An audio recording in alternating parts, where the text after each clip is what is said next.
Duduk kembali, Shalom. Ada sukacita, amin. Di dalam kalender gereja ini disebut Advent kedua ya. Ya, jadi 2 minggu di dalam bulan Desember untuk menjelang hari Natal. Ya, Advent kedua.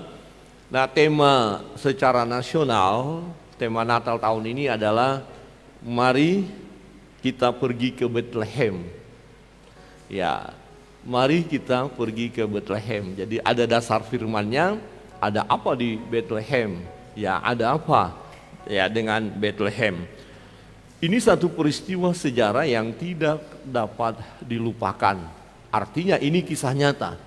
Ya, kelahiran Yesus bukanlah dongeng, bukan mitos. Ya, bukan sesuatu yang tak jelas, tetapi ini tercatat dalam sejarah. Ada gembala-gembala yang menjadi bukti ya bahwa benar apa yang dikatakan oleh malaikat itu, apa yang telah tercatat dalam firman Allah. Mari kita membuka firman Tuhan Alkitab kita dari Lukas pasal yang kedua.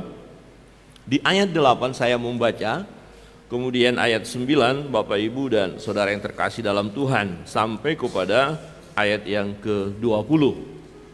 Ya. Lukas pasal yang kedua. Di ayat 8 semua sudah menemukan, amin. Ya, jadi tidak ditampilkan di LCD, bisa lihat Alkitabnya atau HP yang ada aplikasi Alkitab ya. Perikopnya gembala-gembala. Di daerah itu ada gembala-gembala yang tinggal di padang menjaga kawanan ternak mereka pada waktu malam. Bapak Ibu,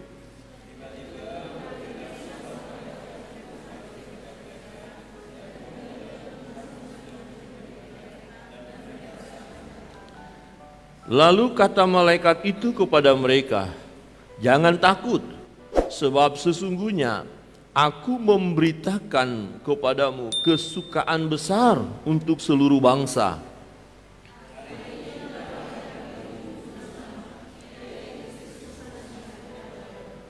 Dan inilah tandanya bagimu, kamu akan menjumpai seorang bayi dibungkus dengan lampin dan terbaring di dalam palungan.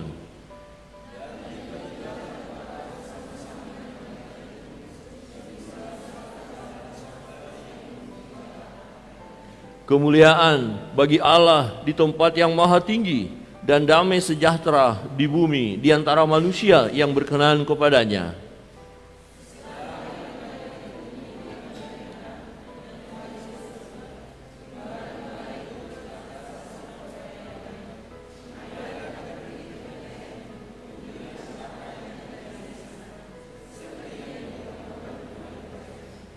Lalu mereka cepat-cepat berangkat dan menjumpai Maria dan Yusuf dan bayi itu yang sedang berbaring di dalam palungan.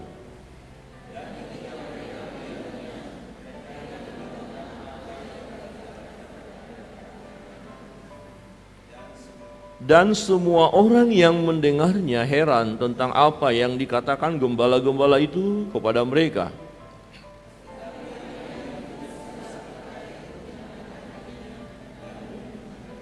Bersama-sama. Maka kembalilah gembala-gembala itu sambil memuji dan memuliakan Allah karena segala sesuatu yang mereka dengar dan mereka lihat, semuanya sesuai dengan apa yang telah dikatakan kepada mereka. Demikian jauh pembacaan firman Tuhan. Bapak Ibu Saudara yang terkasih dalam Tuhan, ya, kita melihat kebenaran firman Tuhan ya. Di ayat 15, setelah gembala-gembala mendapat kunjungan malaikat, mereka mengalami ketakutan. Ini sesuatu yang tidak pernah terjadi sebelumnya, dan wajar saja pada malam itu mereka ketakutan. Ini ada apa ya. Nah, setelah malaikat itu meninggalkan mereka dan kembali ke surga, jadi malaikat itu datang dari surga turun pada malam itu. Dan ada bala tentara malaikat juga. Wah, ini sesuatu yang luar biasa ya. Kemudian malaikat-malaikat itu kembali ke surga.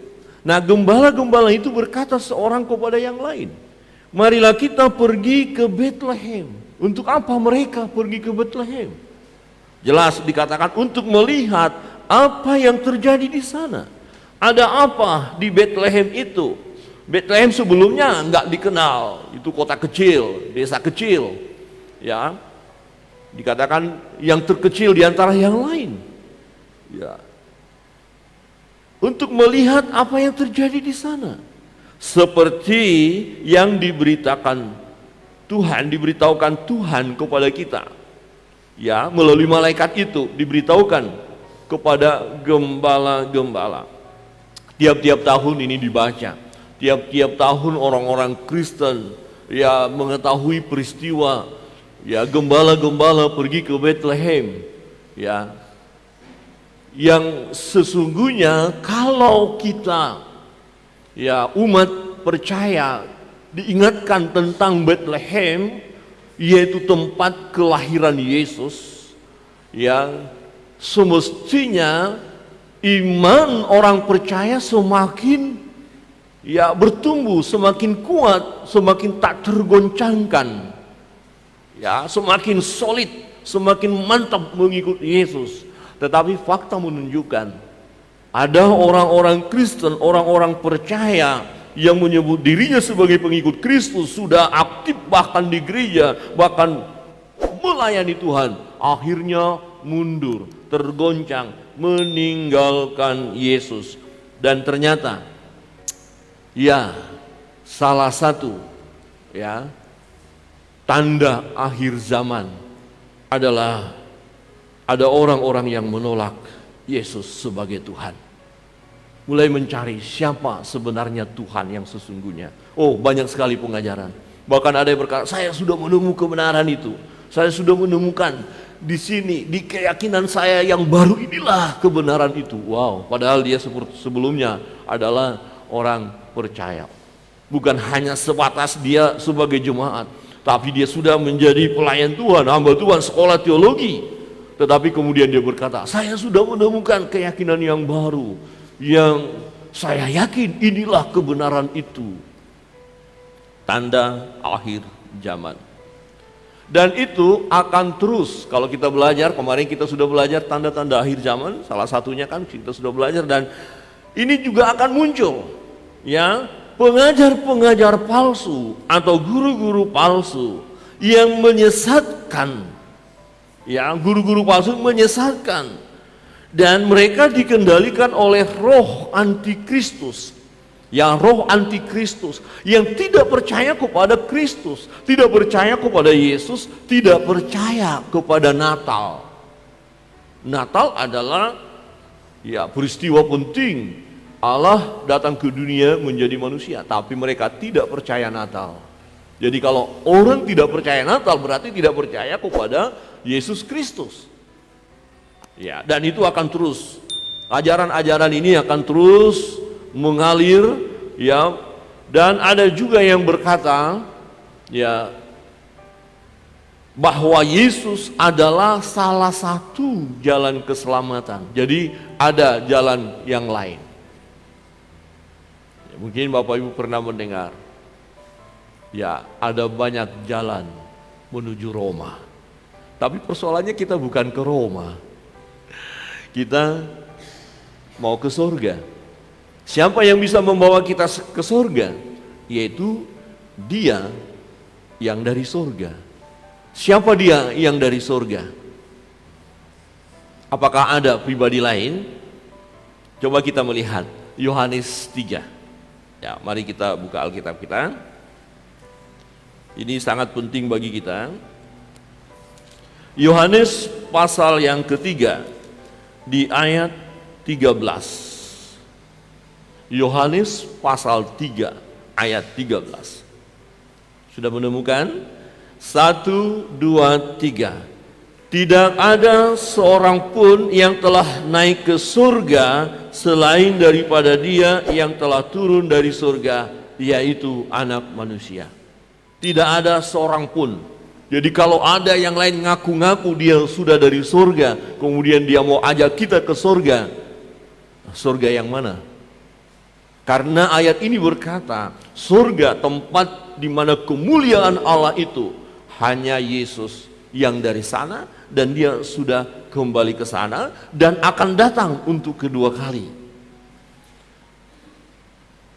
Kalau saya katakan, Bapak Ibu, saya, Ibu Gembala, sudah pernah ke surga. Bapak Ibu percaya? Saya sebagai gembala harusnya percaya. Tapi harus ada pertanyaan tambahan. Surga yang mana, Pak Gembala? Betul ya?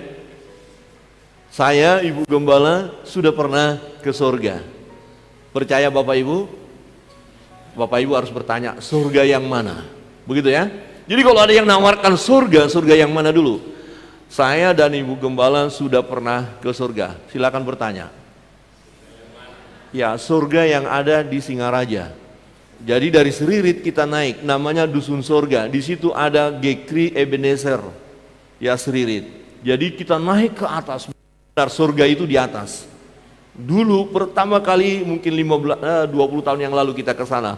Waktu masih di Nusa Dua, jalannya waduh batu-batu. Ternyata tidak gampang menuju Dusun Surga. Itu surga ya. Ada desa surga, Dusun Surga. Bapak Ibu udah tahu jalan ke sana? Belum? Misalnya begini, Bapak Sony berkata, ayo saya ajak kalian ke Dusun Surga.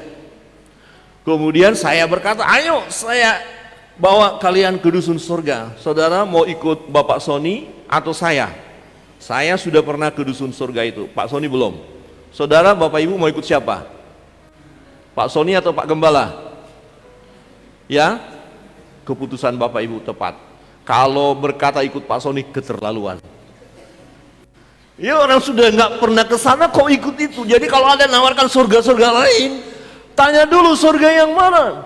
Firman Tuhan katakan dia yang pernah ke surga dan turun itu hanya satu, tak seorang pun, hanya anak manusia, Yesus, yang kita peringati di bulan Desember ini, terus peringatan.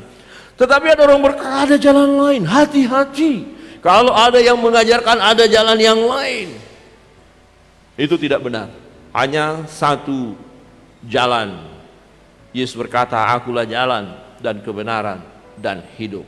Tidak ada seorang pun yang sampai kepada Bapa yang bisa masuk surga, karena kedudukan Bapa yang ada di surga itu. Tak seorang pun yang bisa ke sana kalau tidak melalui Yesus. Yesus berkata, akulah jalan itu.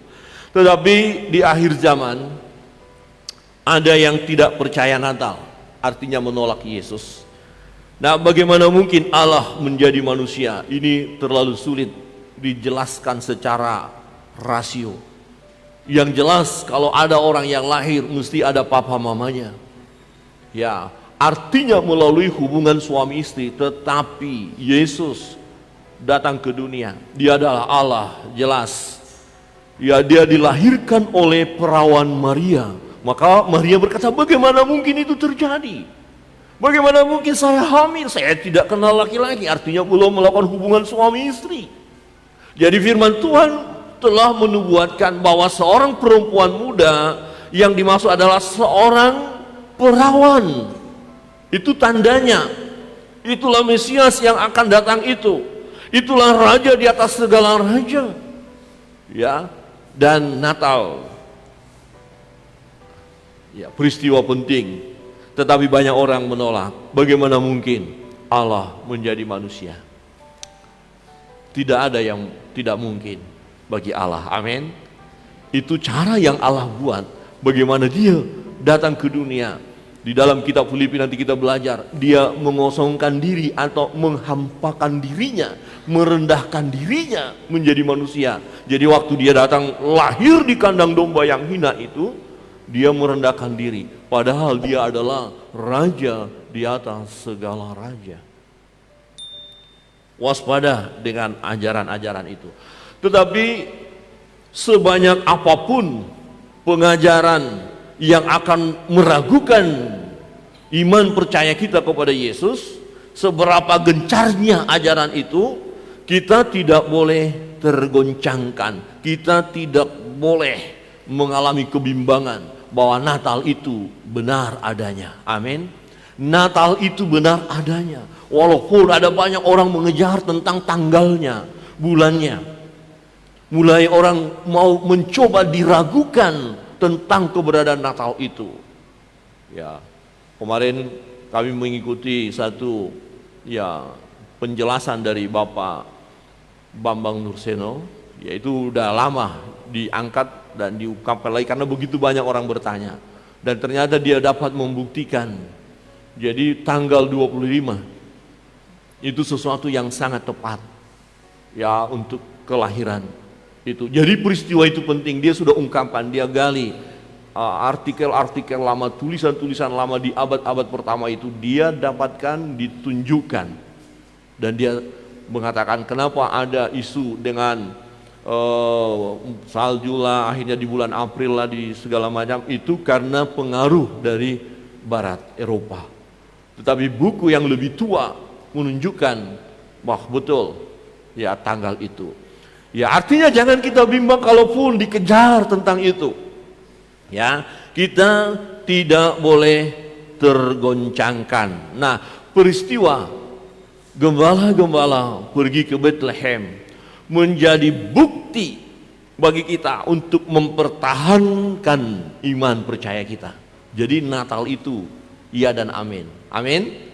Natal itu ada bukan hanya untuk mempertahankan iman percaya kita, tetapi juga untuk semakin bersemangat mewartakan iman percaya kita, beritahu yang lain. Ya, beritahu yang lain. Kemarin kami sangat diberkati ya dalam sebuah khotbah salah seorang dosen di ibadah kapel di SD, dan berkata pada saat perayaan Natal ya nanti kita melihat dari apa yang dilakukan oleh orang Majus datang mencari Yesus untuk menyembah Dia.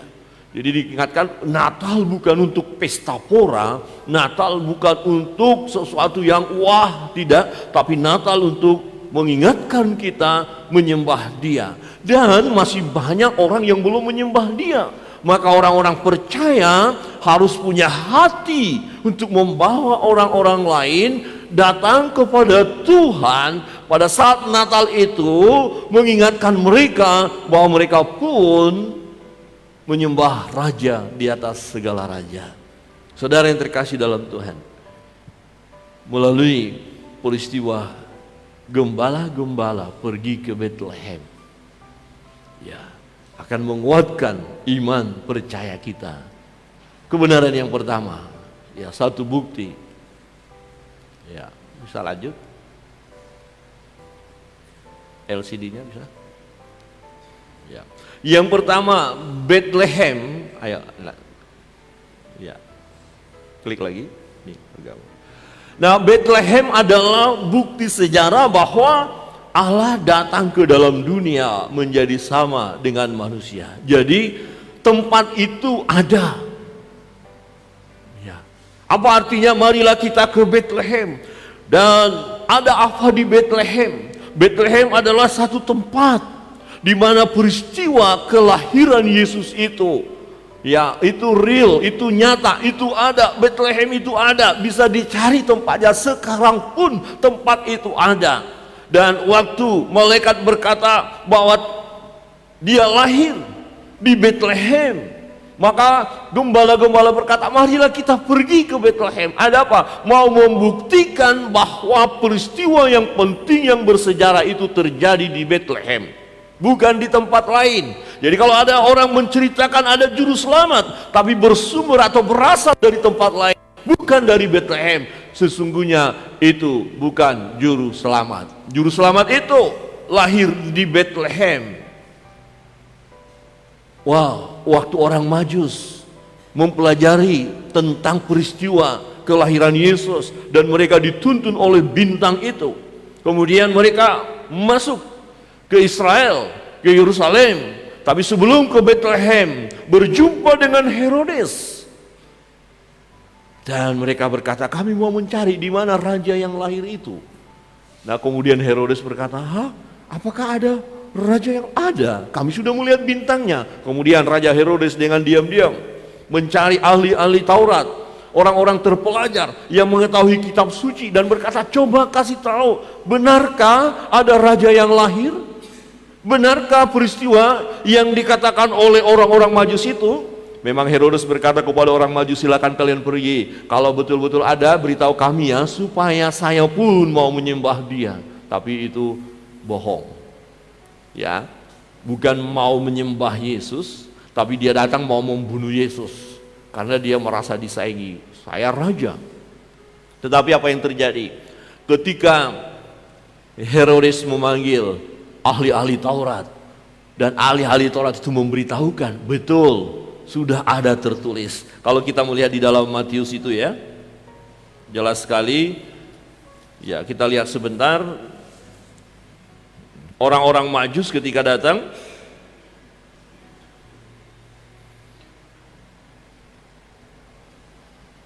di ayat 4 pasal 2, maka dikumpulkannya semua imam kepala dan ahli Taurat bangsa Yahudi, lalu dimintanya keterangan dari mereka di mana Mesias akan dilahirkan, di mana Mesias itu. Jadi sudah ada dalam nubuatan ini kan. Nah, ayat 6, dan engkau Betlehem, tanah Yehuda, engkau sekali-kali bukanlah yang terkecil di antara mereka yang memerintah Yehuda, karena daripada mula akan bangkit seorang pemimpin yang akan mengembalakan umatku Israel. Lalu dengan diam-diam Herodes memanggil orang-orang Majus itu dan dengan teliti bertanya kepada mereka, bila mana bintang itu nampak. Dengan teliti. Ini benar, jadi ini bukan dongeng, diteliti.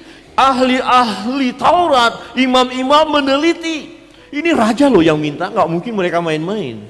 Raja yang panggil, yang dipanggil bukan yang baru belajar, yang kaleng-kaleng ilmunya, bukan. Ini ahli-ahli, ahli Taurat, mereka pelajari dan berkata, betul di Bethlehem, betul di Bethlehem, ya. Jadi peristiwanya di Bethlehem. Dan ternyata itu adalah yang kita baca tadi, dinubuatkan oleh Nabi Mika. Mika pasal 5 ayat 2. Tetapi engkau hai Bethlehem Efrata, hai yang terkecil, hal yang terkecil di antara kaum-kaum Yehuda. Bethlehem Efrata nggak terlalu dikenal, nggak terlalu populer, nggak hebat. Ya, tapi dikatakan apa? Daripadamu akan bangkit bagiku seorang yang akan memerintah Israel, yang permulaannya sudah sejak purbakala, sejak dahulu kala. Nah, permulaannya sudah sejak purbakala, sejak dahulu kala. Jadi pribadi yang lahir itu sudah ada sebelum segala sesuatu ada. Dia sudah ada di dalam kekekalan masa lampau dan kekekalan masa yang akan datang. Dia sudah ada, dia tidak pernah tidak ada, dia selalu ada. Dahulu kala, sejak dahulu. Jadi siapa ini? Nanti kita lihat nubuatan dari kitab Yesaya. Hari ini telah lahir bagimu seorang putra. Lambang pemerintahan ada di atas bahunya. Dia disebut penasehat ajaib, Bapa yang perkasa, Bapa yang kekal, Raja damai. Jadi siapa yang lahir? Dia adalah Allah Tuhan yang datang menjadi manusia. Pribadi kedua dari Allah Tritunggal itu, yaitu Yesus datang menjadi manusia. Dan di mana tempatnya? Di Bethlehem. Tidak akan mungkin salah para imam-imam itu. Kenapa? Karena mereka pun tidak senang dengan Yesus. Jadi mereka beritahu supaya benar-benar Herodes yang mau melakukan tindakan yang bagi Herodes itu benar, yaitu ini harus dilenyapkan. Maka karena ya orang Majus setelah ketemu Yesus diberitahukan kepada mereka supaya jangan kembali lagi jalan yang sama. Nah, Herodes penasaran kenapa nggak datang. Akhirnya diperkirakan usia 2 tahun ke bawah. Kira-kira usia Yesus sudah 2 tahun waktu itu.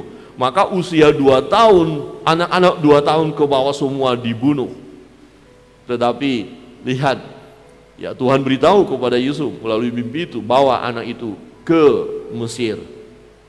Maka akan digenapi nanti firman Tuhan dari Mesir kupanggil anakku. Ya, setelah nanti mati Herodes, ya Yesus bersama Yusuf dan Maria pulang ya ke Israel. Dan ayat itu berkata, dari Mesir kupanggil anakku. Jadi firman itu digenapi.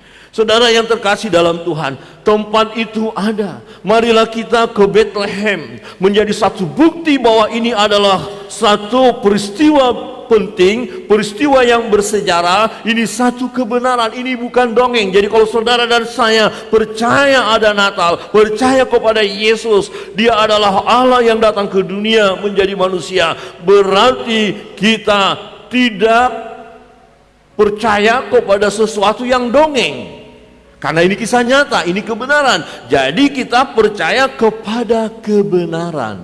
Yang kita percaya itu adalah real, iya dan amin. Jadi Yesus lahir di Bethlehem. Ya, setelah gembala-gembala mendengarnya, wah, penasaran, benar apa enggak? Ayolah kita pergi ke sana. Mau apa? Mau membuktikan apa yang terjadi di Bethlehem. Dan Alkitab berkata, mereka menjumpai Yusuf dan Maria, dan anak itu dibaringkan dalam palungan tempat makan ya ternak itu. Dibaringkan dalam palungan. Benar.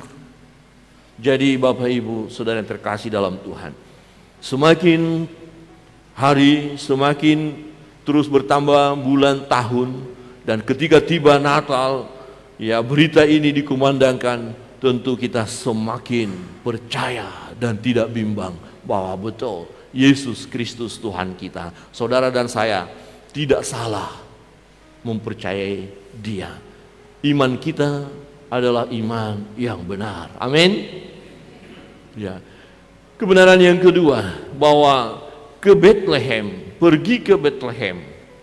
Bethlehem adalah bukti bahwa firman itu ya dan amin. Bethlehem adalah bukti apa yang dikatakan oleh malaikat itu benar adanya. Malaikat itu berkata, ya hari ini telah lahir bagimu. Malaikat itu menjumpai gembala-gembala, memberitahukan suatu peristiwa besar. Ini bukan peristiwa yang biasa-biasa saja. Ini sesuatu yang luar biasa. Itu sebabnya gembala-gembala berkata kepada sesama mereka, ayo cepat. Ketika malaikat itu pergi ke surga, naik ke surga, dan mereka tidak menyia-nyiakan kesempatan itu, mereka tidak menunda. Marilah kita pergi ke Bethlehem. Nah, di Bethlehem itulah terbukti apa yang dikatakan oleh malaikat-malaikat itu. Saudara yang terkasih dalam Tuhan, ke Bethlehem merupakan satu bukti akan kebenaran firman. Tadi nubuatan itu, Nabi Mika berbicara tentang Bethlehem, dan benar terjadi di Bethlehem. Bethlehem itu ada, tempat itu ada, dan berita itu benar. Di ayat 15 berkata, setelah malaikat-malaikat itu meninggalkan mereka dan kembali ke surga, gembala-gembala itu berkata seorang kepada yang lain, marilah kita pergi ke Bethlehem untuk melihat apa yang terjadi di sana, seperti yang diberitahukan Tuhan kepada kita. Ayat 16, lalu mereka cepat-cepat berangkat dan menjumpai Maria dan Yusuf dan bayi itu yang sedang berbaring di dalam palungan. Persis apa yang dikatakan oleh malaikat-malaikat itu. Setelah mereka melihat kenyataan itu, benar apa yang dikatakan oleh malaikat. Bagaimana mungkin mereka bimbang, bagaimana mungkin mereka ragu tentang pribadi yang lahir itu. Nah, dia tidak ragu. Maka nanti mereka bercerita, memberitahukan bahwa mereka dijumpai oleh malaikat. Orang-orang lain tercengang, apa ini? Apa yang terjadi? Tapi Maria menyimpan dalam hatinya. Maria tahu itu. Jadi gembala-gembala semakin yakin mereka. Ya, Bethlehem, mereka pergi ke Bethlehem membuktikan apa yang dikatakan oleh malaikat-malaikat itu. Dengan kata lain, membuktikan kebenaran firman Allah. Jadi ketika kita memperingati Natal, kita pergi ke Bethlehem, ya, seperti yang dikatakan oleh gembala-gembala, Bukan kita harus ke sana, tamasya, rekreasi atau ziarah, bukan. Tetapi kebenaran yang disaksikan oleh gembala-gembala di Bethlehem membuat kita berkata, aku percaya firman Allah. Amin. Ini penting sekali karena firman Allah yang mulai digoncangkan oleh perbuatan-perbuatan iblis supaya kita tidak percaya kepada firman. Justru kuasa kegelapan itu, iblis itu menggunakan firman loh, mau menjatuhkan kita. Yesus waktu dicobai, ada tertulis, jika engkau anak Allah. Dia pakai ayat untuk menjatuhkan Yesus. Hati-hati, ada tertulis. Artinya begini, kita tahu kebenaran, kita tahu firman, tapi ketika kita mulai dicobai, mau jatuh dalam dosa, firman Tuhan yang kita ingat, ya mulai diganggu kita. Tidak apa-apa, itu bukan dosa, itu hanya kesalahan kecil.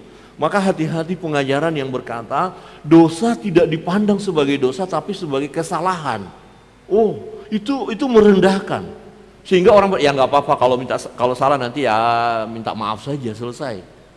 Jadi membuat nilai dosa itu semakin kecil. Untuk membenarkan tindakan dosa. Akhirnya tidak merasa bersalah, nggak apa-apa. Bahkan pakai ayat lagi, nanti kan kita ngaku dosa. Ada firman Tuhan berkata, apabila kamu mengakui segala dosa dan kesalahanmu, engkau akan dia akan menyucikan, menguduskan kita dari segala dosa dan kesalahan kita. Oke, kalau hari ini berbuat dosa, ya enggak apa-apa. Ya main-main judi dikit-dikit enggak apa-apa. Ada amin? Ya jangan amin dong. Kalau bilang amin, awas loh. Nggak apa-apa, main judi dikit. Nggak apa-apa, kita mabuk-mabuklah dulu lah, mumpung Natal ini.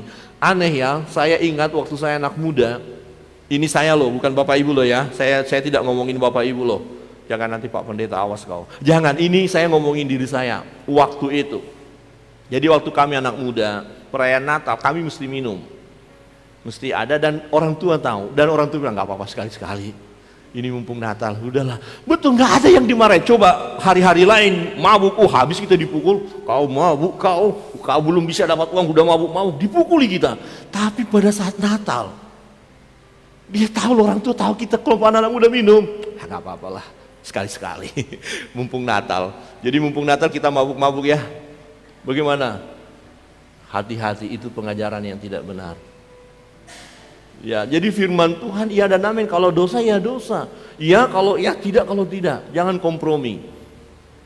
Ya, jadi kita harus percaya firman itu ya dan amin. Apa yang dikatakan oleh Allah ya dan amin. Maka kita pegang firman itu.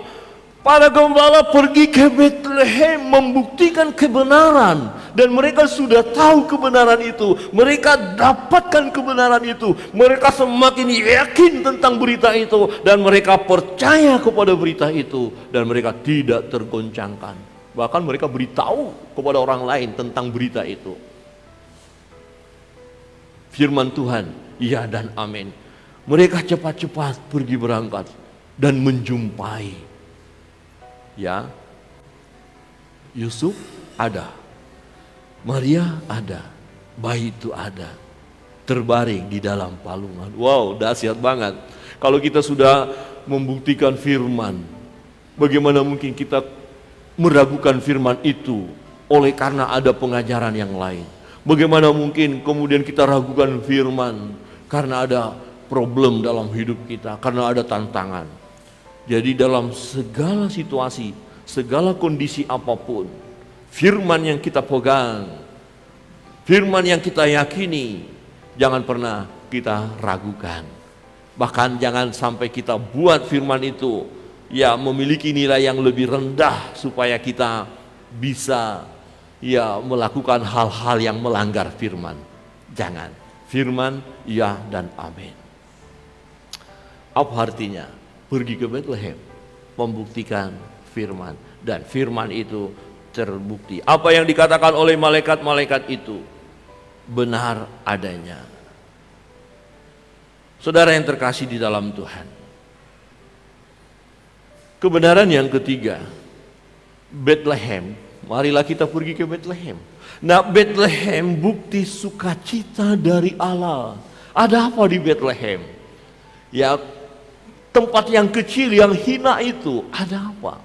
Ada seorang yang datang ke dunia, yang menjadi manusia itu. Dia adalah Allah itu sendiri. Dan kedatangannya adalah membawa sukacita. Itu sebabnya gembala-gembala setelah berjumpa dengan bayi itu, melihat apa yang dikatakan oleh malaikat, menyaksikan sendiri, mereka pulang dengan sukacita. Mereka berbahagia. Artinya di dalam perjalanan hidup kita, ketika kita tahu tentang peristiwa gembala-gembala pergi ke Bethlehem, ada sukacita di sana, ada sukacita di dalam Natal, ada sukacita ketika Yesus datang ke dunia. Dan setiap orang yang datang kepada Yesus, kita tidak harus pergi ke Bethlehem.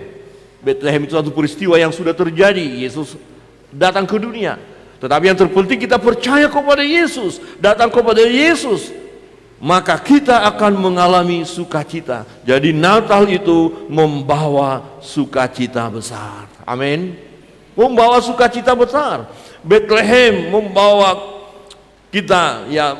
kita kepada sukacita besar. Satu bukti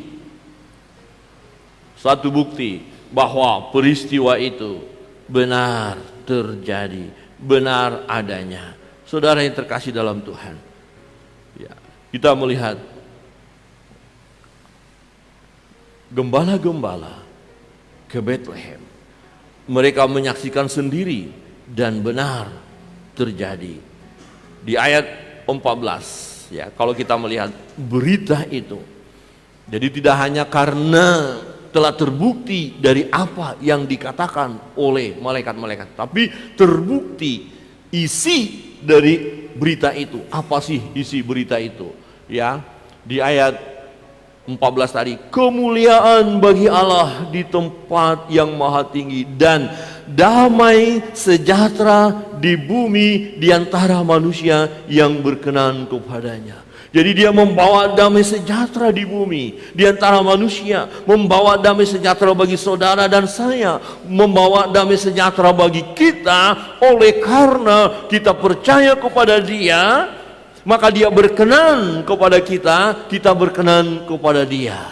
Mengingatkan kita sebagai pribadi-pribadi yang sudah dipilih oleh Yesus. Bukan kita pilih Yesus, tapi Yesus pilih kita, dan kita berkenan di hadapan Allah. Amin. Layak, berkenan itu layak. Ya, Tuhan menerima kita. Tuhan tidak pernah menjauhkan dirinya dari kita. Dia selalu bersama dengan kita. Dia adalah Immanuel itu. Saudara yang terkasih dalam Tuhan, mari kita terus datang kepada Dia. Ya, setiap pribadi yang datang kepada Yesus, ya, akan mengalami damai sejahtera, akan mengalami sukacita. Nah, persoalannya, kalau kita kehilangan sukacita, kalau kita kehilangan damai sejahtera, tapi kita tidak datang kepada Dia, ya, maka kita tidak akan mengalami sukacita. Jadi kesalahan kita lah, ya, dalam satu pujian, ya, dikatakan bahwa kita menderita, kita susah oleh karena kesalahan kita, karena kamu lalai membawa dalam doa padanya. Ya, jika kita mengalami gundah gulana, stres, tertekan, bahkan sampai nyaris depresi, itu kesalahan kita. Kenapa? Karena kita tidak membawa di dalam doa. Padahal Yesus berkata, marilah datang kepadaku, hai kamu sekalian yang letih, lesu, berbeban berat. Itu kan kita. Kita kan letih, lesu, berbeban berat, ya. Betul ya Bapak Ibu? Coba lihat wajah-wajah kita, wajah yang letih, lesu, berbeban berat, dan itu wajar lah. Namanya juga hidup. Ada amin? Jadi jangan, aduh aku letih, ya memang masih hidup. Saudara mau tidak letih? Mau tidak letih? Yang tidak letih itu ada di Mumbul. Oh, kalau gitu saya biar aja Pak Pendeta letih aja nggak apa-apa. Artinya kan hidup. Berbeban berat, beban ini datang, ada lagi, ya enggak apa-apa, masih hidup. Oh ini terlalu banyak tekanan. Ah nggak apa-apa, masih hidup. Dan yang menarik adalah, ya di dalam kehidupan kita yang penuh dengan beban itu, Yesus bersama dengan kita. Sang pemazmur berkata, sekalipun aku berjalan dalam lembah kekelaman, aku tidak takut bahaya. Sebab Tuhan beserta kita. Amin. Jangan takut mau hujan, mau deras, mau banjir. Gak apa-apa, jalan saja, tetap bersyukur, berkata haleluya, puji Tuhan, Tuhan baik. Ada amin? Tuhan baik. Oh, pada saat perayaan Natal, kita kekurangan dana ini, kuenya tidak terlalu banyak. Gak apa-apa, sedikit kue, bolehlah, haleluya. Tidak bisa beli baju baru, gak apa-apa, baju yang lama juga masih bisa dipakai. Ada amin? Jangan sampai gara-gara mau beli baju suami istri marah-marah ya, berantem ini, jangan. Ya baju yang lama. Ada nggak yang mau perayaan Natal nanti seorang ibu berkata, "Pak, baju baru." Udah yang lama aja gitu ya. Ya tapi kalau ada ya tidak apa-apa juga. Haleluya juga ya. Ada amin. Jadi bapak-bapak ketika ada bonus-bonus itu ya kasih sama ibu lah. Ini puji Tuhan ada THR ini. Mam yuk beli baju yuk. Ah itu kan ada cici gitu ya. Jadi sang istri berkata, terima kasih Pak, engkau memperhatikan aku di akhir tahun ini. Emangnya di awal tahun aku nggak perhatikan kamu? Selalu diperhatikan ya. Anak-anak ketika kita ajak ya untuk beli-beli nggak apa-apa, boleh. Ya, itu suatu sukacita yang menjadi kenangan bagi anak-anak kita. Saya masih ingat dan tidak bisa melupakan setiap kali Natal satu sukacita yang luar biasa. Karena itu waktu kita dapat baju baru. Kalau bukan Natal nggak pernah baju baru, yang lama saja. Jadi kita tahu ini Natal sekian, ini Natal sekian, ini Natal. Hanya hari Natal dibeliin baju baru, yang lain ya sudah pakai yang lama saja. Ya kasihan sekali ya, tapi tidak apa-apa, tetap ada sukacita. Ada amin. Ayat 10 berkata, lalu kata malaikat itu kepada mereka, jangan takut. Lihat, jangan takut. Sebab sesungguhnya aku memberitakan kepadamu kesukaan besar untuk seluruh bangsa. Hari ini telah lahir bagimu juru selamat, yaitu Kristus Tuhan di kota Daud. Marilah kita pergi ke Bethlehem. Apa isi berita yang dahsyat, yang luar biasa terjadi. Itu fakta, itu kebenaran, itu bukan dongeng. Itu adalah kisah nyata terjadi dan isi berita luar biasa. Bukan membawa kesengsaraan besar, bukan membawa kehancuran besar. Jadi Yesus datang membawa kesukaan besar, membawa kebahagiaan, membawa damai sejahtera. Secara khusus Dia datang untuk menyelesaikan persoalan yang sangat-sangat besar di dalam kehidupan umat manusia, di mana umat manusia tidak dapat menyelesaikannya. Hanya Yesus yang bisa menyelesaikan, yaitu masalah dosa. Supaya manusia layak di hadapan Allah, Dia datang ke dunia. Karena begitu besar kasih Allah akan dunia ini, sehingga Ia mengaruniakan putranya yang tunggal, supaya setiap orang yang percaya kepadanya tidak binasa, melainkan beroleh hidup yang kekal. Kita yang percaya, tentu ini akan membawa sukacita besar bagi kita. Bapak Ibu Saudara yang terkasih dalam Tuhan, marilah kita pergi ke Bethlehem. Untuk apa? Ada apa? Natal mengingatkan kita. Yang pertama, Bethlehem, bukti sejarah bahwa Allah datang ke dunia menjadi sama dengan manusia. Tempat itu ada, real. Jangan pernah bimbang dan jangan pernah kita ragukan tentang Natal. Natal itu benar adanya.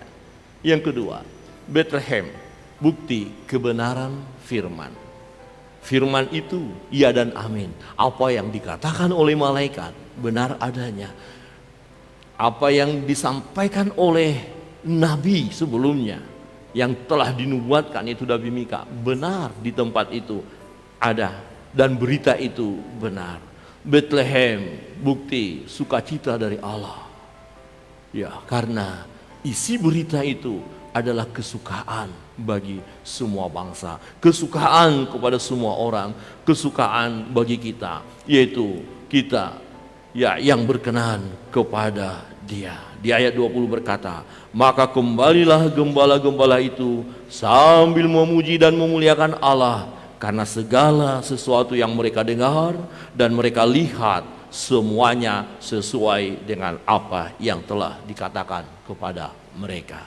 Saudara, kita bangkit berdiri, kita bersyukur.